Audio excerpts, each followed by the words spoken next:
1,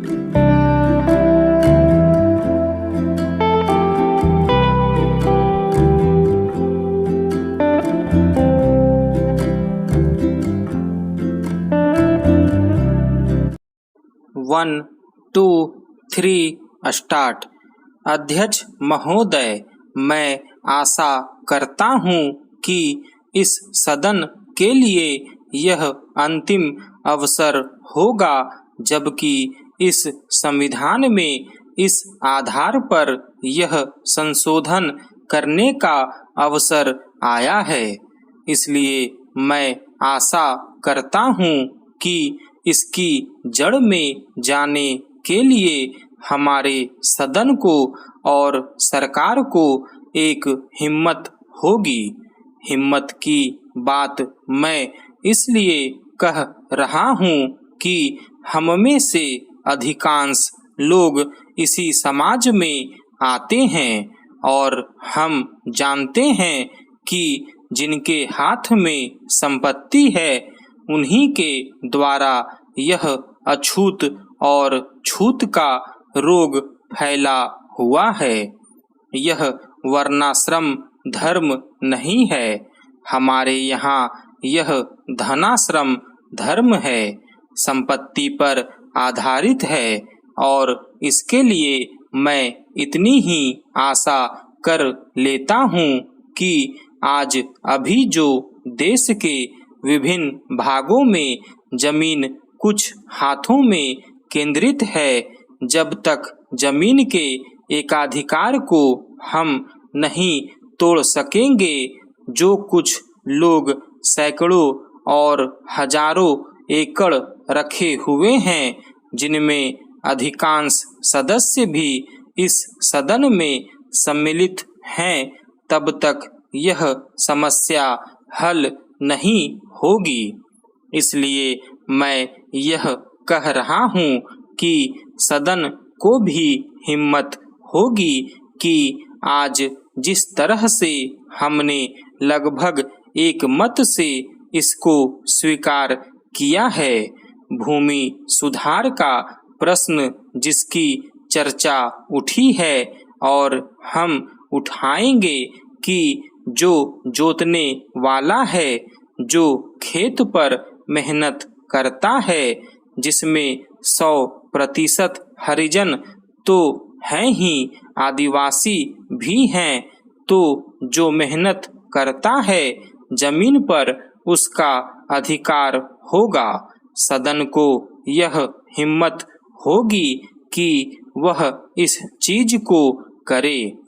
यह मैं आशा करता हूँ और नहीं होगी तो मैं समझता हूँ कि यह हमारे लिए एक ढकोसला होगा। यही आग्रह मैं सभी लोगों से करता हूँ कि भूमि के प्रश्न को सुधारे बिना अछूतोद्धार नहीं होने वाला है और न राष्ट्रीय उत्थान होने वाला है। मैं चाहता हूँ कि वह शांति से हो, इसीलिए मैं यह आग्रह कर रहा हूँ, नहीं तो अशांति फूटेगी। लेकिन हम चाहते हैं कि शांति से हो, इसलिए मैं फिर आग्रह कर रहा हूँ कि दल और पार्टी की दीवार तोड़कर हम इस प्रश्न को लें और केंद्रीय सरकार भी हिम्मत करे। प्रधानमंत्री प्रतीक्षा में न रहें कि कुछ और लोग इधर से चले जाएंगे तो वह करेंगी और लोग जाएंगे तो वह कठिनाई में फंस जाएंगी। इसलिए मैं कह रहा हूँ कि यह अवसर है। अध्यक्ष महोदय, वह हिम्मत करें जिससे देश में जमीन जोतने वाले को मिले और जो मेहनत नहीं करते उनसे जमीन लेकर उसका बंटवारा कर दिया जाए। मुझे आश्चर्य हुआ जब मैंने इस प्रतिवेदन को आरंभ से अंत तक देखने की कोशिश की और इसमें अंग्रेजी का इतना समर्थन मेरी समझ के बाहर की बात थी। अंग्रेजी के समर्थन के साथ रोमन लिपि तक का समर्थन किया गया है।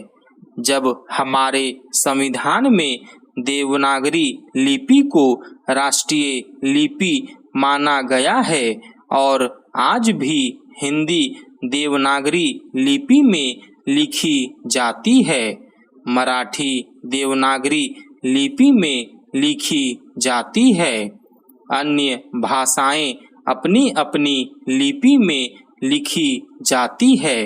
रोमन लिपि के लिए इस आयोग की रिपोर्ट में किस प्रकार कहा गया? रोमन लिपि की बात कैसे इसमें आई, यह मैं कम से कम नहीं समझ पाया। पर एक बात देखने योग्य है कि अंग्रेजी का इतना समर्थन होने के बाद भी और कई विदेशी विशेषज्ञ इस आयोग के सदस्य होने पर भी अंत में उन्होंने भी माना कि अंततोगत्वा शिक्षा का माध्यम प्रादेशिक भाषाएं होंगी। आयोग को यह भी मानना पड़ा कि अंग्रेजी के माध्यम रहने से देश की हानि हो रही है और संसार के किसी भी देश में ऐसी स्थिति नहीं है। आयोग स्वयं इस बात को स्वीकार करता है कि इस प्रकार विदेशी भाषा के माध्यम से हमारे देश की कितनी हानि हो रही है। मैं त्रिसूत्री भाषा फॉर्मूले का समर्थक हूँ। हिंदी साहित्य सम्मेलन जो हिंदी की सर्वमान्य संस्था है, जिसका इस समय मैं अध्यक्ष हूँ, उस सम्मेलन ने भी त्रिभाषा फॉर्मूले को स्वीकार किया।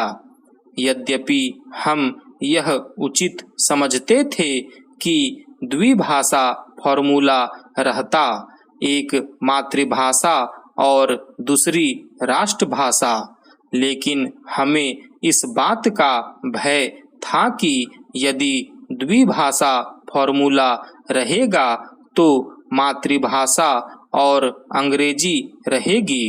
इसलिए हमने विवश होकर प्रेम से नहीं, उत्साह से नहीं, बल्कि लाचार होकर त्रिभाषा फॉर्मूला स्वीकार किया कि मातृभाषा रहे, हिंदी रहे और तीसरी भाषा अंग्रेजी या कोई भी दूसरी भाषा रह सकती है। कहा जा सकता है कि हमारे यहाँ अभी स्नातकोत्तर पढ़ाई के लिए पर्याप्त साहित्य नहीं है।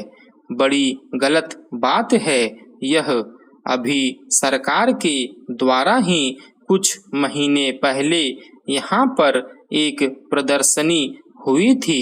उस प्रदर्शनी से यह बात स्पष्ट है कि हमारे यहाँ पर वैज्ञानिक और शास्त्रीय विषयों पर भी कम से कम हिंदी में पर्याप्त पुस्तकें हैं। स्टॉप।